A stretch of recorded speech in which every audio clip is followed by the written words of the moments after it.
let's talk about one of the most famous, most divisive trials in modern history. But this story isn't just about a crime.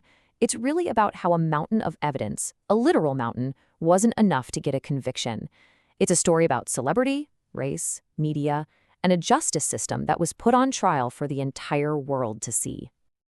To really get the shock of it all, you have to remember who O.J. Simpson was. I mean, on the one hand, you've got this icon, a record-breaking NFL hero, a charming movie star, just this guy everyone felt like they knew and loved.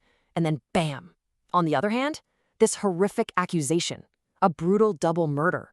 It was that whiplash, that crazy contrast that just grabbed the entire country and would not let go. So how does an image like that just shatter? Well, our story really kicks off on what was supposed to be a quiet Sunday night in Brentwood, a pretty wealthy neighborhood in Los Angeles. Yeah, so just after midnight, a neighbor makes a horrifying discovery. It's the bodies of Simpson's ex-wife, Nicole Brown Simpson, and a young man named Ron Goldman. The crime scene was just incredibly violent, and it kicked off this massive LAPD investigation that pretty quickly started pointing in one very, very specific direction. Almost right away, investigators started finding clues.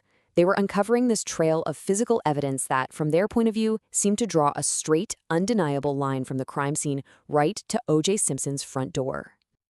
The speed of everything in those first few hours is just staggering. I mean, think about it. The bodies are found at 12:10 a.m. Less than an hour later, police are there and they find a bloody glove. Just a few hours after that, they're at O.J.'s house and they find blood on his car and, you guessed it, a matching glove. They were basically building their entire case before he even got off his flight back home. The prosecution's whole story was built on this simple, powerful idea. Just follow the trail of blood.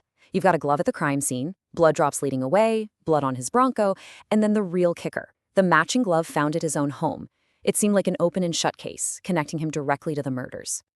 And the thing that tied it all together, the prosecution's big gotcha, was DNA evidence. Now, you have to remember, back in the mid-90s, this was still pretty new stuff. It was cutting edge, almost like magic to the public. And the tests, they seemed totally conclusive. They found blood from the victims and from Simpson himself at both locations. On paper, this was a slam dunk. Okay, so with what looks like an absolute mountain of irrefutable evidence, how in the world do you defend O.J. Simpson? Well, his all-star legal team, the Dream Team, came up with this really radical strategy. If you can't fight the evidence, you fight the people who collected it. That was the big question, right? The DNA was the DNA. You can't really argue with the science itself. So the defense team did something brilliant. They decided, okay, we're not going to prove the DNA is wrong. We're going to prove that you, the jury, can't trust it. And their playbook was just so methodical. They attacked every single step. First, they said the crime scene itself was a mess, totally contaminated. Second, they pointed out all this sloppy lab work, things like blood samples being left in a hot truck. And third, and this was the big one, they went right after the cops themselves, suggesting they were incompetent or worse. And the key to that whole strategy was Detective Mark Furman. He was the one who found that bloody glove at O.J.'s house. Now, remember, this trial was happening just a couple of years after the L.A. riots, which were sparked by the police beating of Rodney King. So when the defense got their hands on recordings of Furman using awful racist slurs, it was a bombshell. They basically turned to the jury and said, look, if this cop is a racist, isn't it at least possible he'd plant a glove to frame a famous black man? And that question, that's what planted the seed of reasonable doubt. And all of this drama wasn't just happening inside some quiet courtroom. Oh no. This was playing out on live television, 24/7. The trial completely morphed into this global media spectacle, and the line between a serious murder trial and a daytime soap opera got really, really blurry.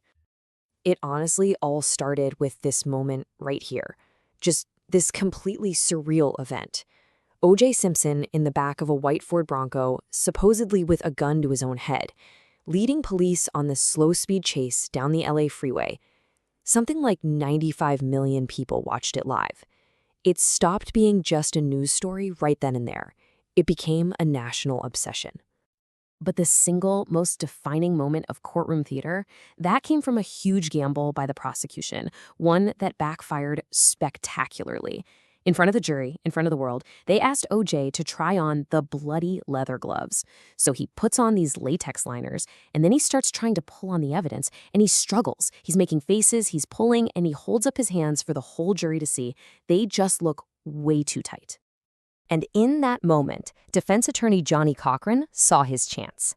He took that powerful visual, that image of the struggling hands, and turned it into probably the most famous line in legal history.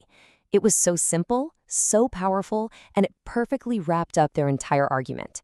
Hey, the evidence just doesn't add up. So, after months and months of testimony and all this spectacle, the case finally went to the jury. But when the verdict came back, it wasn't the end of the story, not by a long shot. What was so stunning was the speed. After a trial that dragged on for nearly a year, the jury came back in less than 4 hours. The verdict was read to this dead-silent courtroom with the whole nation holding its breath. Not guilty on all counts. The reaction was instant, and it was deeply divided, mostly along racial lines.